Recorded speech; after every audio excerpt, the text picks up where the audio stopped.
Hello everyone, আসসালামু আলাইকুম। আশা করছি সবাই অনেক অনেক ভালো আছেন। আজকের ভিডিওতে আমি আপনাদের সাথে অনেক বেশি ইম্পর্টেন্ট একটা বিষয় নিয়ে কথা বলবো। সেটা হচ্ছে যে আপনারা যারা বাংলাদেশ থেকে আসার সময় চিন্তা করেন যে আপনাদের এখানে আসার পরে মান্থলি এক্সপেন্স কত যাবে, মান্থলি এক্সপেন্স যাওয়ার পরে আপনাদের কাছে কত টাকা থাকবে, আপনারা কত টাকা আর্ন করতে পারবেন। সো আজকের ভিডিওতে বেসিক্যালি আমি আপনাদের সাথে ওই বিষয়টা নিয়ে কথা বলবো। সো অ্যাজ এ স্টুডেন্ট আপনি অস্ট্রেলিয়াতে কত টাকা আর্ন করবেন, কত টাকা আপনার মান্থলি এক্সপেন্স যাবে, এন্ড আপনি কত টাকা সেভ করতে পারবেন। সো আজকের ভিডিওতে আমি ইন ডিটেল আলোচনা করবো আপনাদের কোথায় কোথায় কি কি খরচ যাইতে পারে, কি কি খরচ ইউজুয়ালি থাকে, আমি আপনাদের সাথে ওই ব্যাপারে আলোচনা করব। শুরু করা যাক।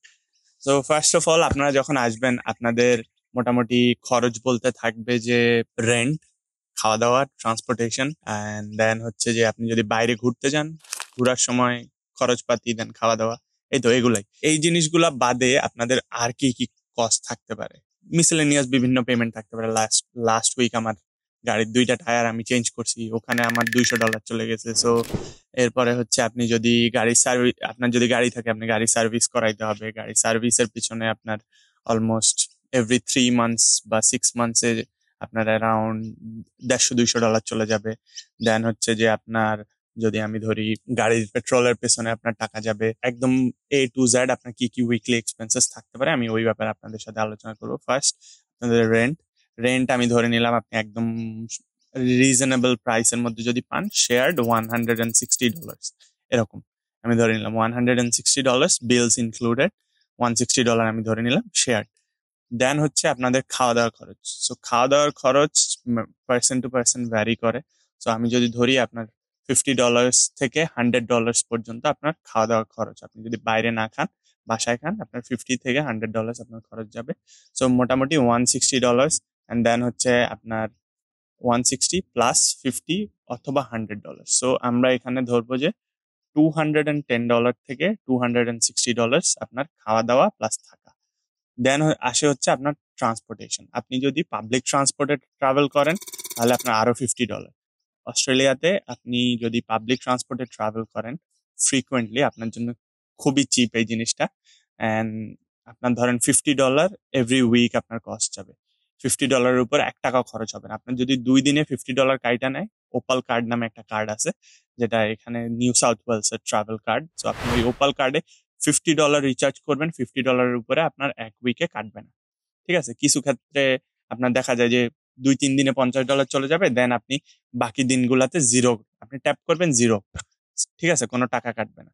এই হচ্ছে 1 উইকের যে ব্যাপারটা। আপনার দেখা যায় যে আমি ধরলাম 260 ওখানে ম্যাক্সিমাম, 210 থেকে 260, আর আপনার ট্রান্সপোর্টেশনে আমি ধরলাম $50। সো আপনার কত হলো $300। এবার আপনার কি কস্ট থাকতে পারে এখন?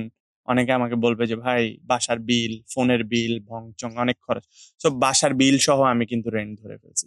তো আপনি যদি এরকম টাইপের একটা বাসা পান যেখানে 160 অল বিলস ইনক্লুডেড, আপনার জন্য বেটার ডিল।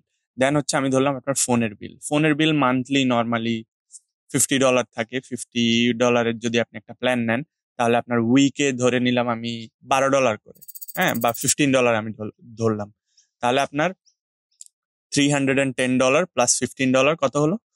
$325। সো আপনার আদার্স আমি ধরলাম আপনি 2 বেলা বাইরে খাইলেন, আপনার আরো $30 শেষ, বা $40 শেষ। সো ওভারঅল আপনার হলো 360। সো $360 বা $350 এর মতো আপনি যদি শেয়ার থাকেন আপনার একটা কস্ট যাবে। দেন হচ্ছে আপনার যদি গাড়ি থাকে আরো এক্সপেন্সেস বাড়বে, আপনার যদি গাড়ি না থাকে এক্সপেন্সেস আপনার কমে গেল। অ্যান্ড দেন আপনি যদি গাড়িতে উবার করতে যান, আপনার উইকলি, যদি আপনি ভ্যাকেশনে থাকেন, আপনার অ্যাটলিস্ট $120 ফিউল লাগবে, বা $150 to $200 এর ফিউল লাগবে। আর আপনি যদি এটাকে মান্থলিতে হিসাব করেন তাহলে আমি ধরে নিলাম $350 আপনি শেয়ার থাকতেছেন, $350 আপনার উইকলি এক্সপেন্স, আর আপনার মান্থলি এক্সপেন্স থাকলো তাহলে 1200 প্লাস 200, $1400। আমি ধরে নিলাম $1500 মতো আপনার মান্থলি এক্সপেন্স আপনি যদি শেয়ার থাকেন। আপনি যদি সিঙ্গেল থাকেন তাহলে আপনার আরো $200-300 বেশি যাবে। সো ধরে নেন আপনি 1500 থেকে $1800 আপনার মান্থলি এক্সপেন্স থাকবে। এবার আপনি কত আর্ন করতেছেন সেটার উপর ডিপেন্ড করবে আপনি কত টাকা সেভ করবেন।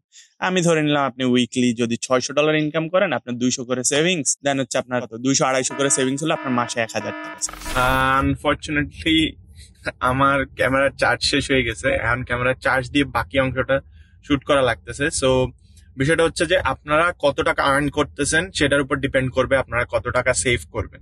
সো অ্যাপ্রক্সিমেটলি আপনার মান্থলি এক্সপেন্সেস থাকবে $1500 থেকে $1800 ডিপেন্ডিং অন আপনি শেয়ার থাকতেছেন নাকি সিঙ্গেল থাকতেছেন। সো আপনি সিঙ্গেল থাকলে বেশি যাবে, আপনি শেয়ার থাকলে কম যাবে।